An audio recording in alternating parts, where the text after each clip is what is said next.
Right, if we talk a bit about G2, the funniest thing about this team to me is I know everyone on paper, like even I had them as they should be the number one team. Like that's a great example of sticking with the same roster. Like the joke is, if I even try to think of a roster move, the only one I would have maybe done is maybe bring Jankos back, but that's it. That's just some nostalgia speaking. And the joke is, if anything, Yank has gotten better and better every split. Actually looks really good right now. Again, another player who in that metaphor, look, he hasn't graduated yet, but he's fucking going through the years. He's top of his class. Yeah, there you go. There's the metaphor, right? He's killing it. And I have to say, the thing with this team is they're not, like I said, they're not just the best. Well, here's what's funny. In the BO1s, they looked a bit sus. They did have those moments where it's like, fuck, what's going on? Are they just phoning it in? Like, is this actually the team? Where's the early game?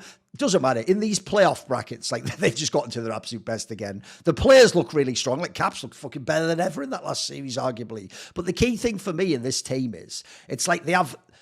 The joke is they have like the best players, and it's really hard to match them in player strength. Stylistically, they're one of the best. And then lastly... You can get into this in a minute if you want, but like, mate, Dylan Falco is actually, he is playing Yu-Gi-Oh! When he plays fucking draft, mate. This guy is a genius, like for real. Like you look at some of the shit that his team is playing, mate, they play the meta champions and then they just play shit like, right, we also play Ivan and Zach. Oh, and by the way, our Zach is a flex. Oh, wait, Cassante, that's also a flex for, like, give me a break, mate. Like, these are, like, Cassante is busted as fuck and they flex it between the two solo laners. Like, the extra edges that they get from then the coaches stuff. It's like, fucking hell, like, this is a really strong team, actually. Like, the cool thing is now they've powered up in playoffs. Like, I'm not as scared about the fact that the rest of the LEC is shit. This team just looks really good no matter who they play, mate. Where are your thoughts on G2? Where are they at?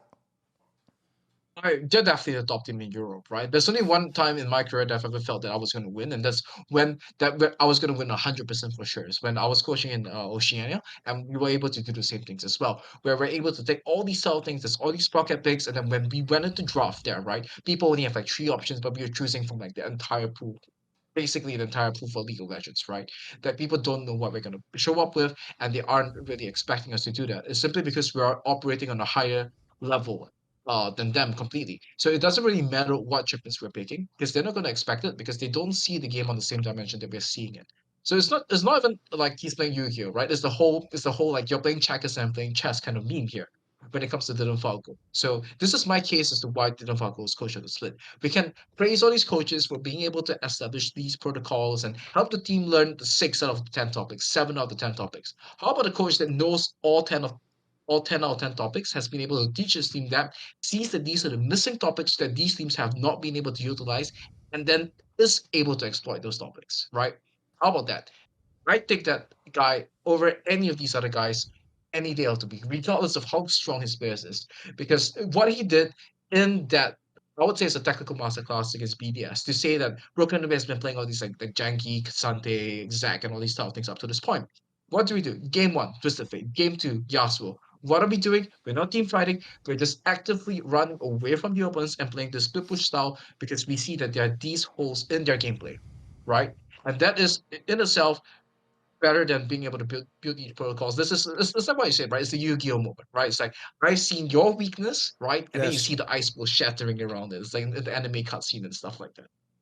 No, because I even think the joke is he is the ultimate coach that I've seen, where what he does is, it's like the joke is, it's like a classic old school cartoon mousetrap where there's an obvious massive trap with that big juicy piece of cheese. Like, remember, the premise is the mouse is just too obsessed with the cheese to notice the trap until it's too late, isn't it? Like, he's so good, bro. Like, leaving something up in the draft that he knows they want. It's the power pick they want, or it's what makes their comp. He lets them take it, but in doing so, he then gets like the counter comp, or like he has like the fucking winning lane against the one that they need to get. He's too good at it, mate, because what that implies to me, as you're saying, is it's not just like he identified they're strong on this champion. He's built it like into his logic of like, how am I going to like give them that to make sure they don't get something else or give me something better? And if you do that, here's the other thing. Good coaches, they might hope to do that once. He'll just have drafts where he does that like 3 times. And by the end, you can tell the other coach is like, oh, damn it. If I'd known that, I'd have never done the first fucking pick. But it's too late. They've sort of painted themselves into the corner. And at the end, the joke is, like I'm saying, right? That's just draft. It's like, I don't want to be like LS and be like, game's over after draft. But the joke is, if he can draft like that, and then he's got better players and a better coach, like, you're in bad luck when you actually enter the server. Like, it's hard to win that game. And then let's go to some of the players, mate. Because what's funny is I actually think Rich's Wrath nailed this. At the beginning of the split, I actually thought this was one of the ropiest like starts I've seen for Caps in ages, mate. He was having a couple of games that were like, holy shit, is he? I'm not saying he's washed, but like, that's like the superstar quality gone. Because remember, I always think of this. This is a different way I think of esports than other people. To me, I know that like Korean and Chinese players don't watch the LCK or the LEC or the LCS. They might pretend they do. They don't, guys. But I'll tell you what, I could believe that if they saw like the final was going on and it was like G2 Fnatic, like a classic matchup they think they know from the past, they might tune in and think, hey, how's Caps doing? I've played against him before. Isn't he supposed to be really good? And they'll probably take a sense, I imagine, from how he does of how strong Europe is or the West, right? So I bet if they tune in for those games, they'd be like, holy fuck, it's going to be easy. World's just going to be a cakewalk. That player is gone. He fucking leveled up in these playoffs, mate. Like, I think some of his peaks in the playoffs were like as good as ever. Like, he looked like he was fucking smurfing. Like, it's why he will always be, in my opinion, like the ultimate cheat code. Like, think about all the other things I just described about G2. Well, they could have none of those things, and this fucking guy could just turn up and win you a random game anytime he feels like it. Like, the guy's just too good. He's too good, isn't he? I mean, this is kind of why I'm hoping that a part of me wants to see the Fnatic G2 rematch one more time, right? Where this is where you would see players who are leveling up, then go up against a G2 who has been able to snowball whatever advantages that they have been building from the past year into this year. So a lot of these teams, when it comes to them, we talked about BDS, we talked about Mad Lions, right? These teams, when you're up against G2, they're going to make G2 look good because G2 is going to put themselves in these positions where they can let their player quality shine as well in comparison to what is being presented on the other side of the map, right? Nuke is good at what he does, but when it comes to being able to pressure Caps the way someone like Chovy might be able to, that's not going to be Nuke, right? Could Humanoid do it?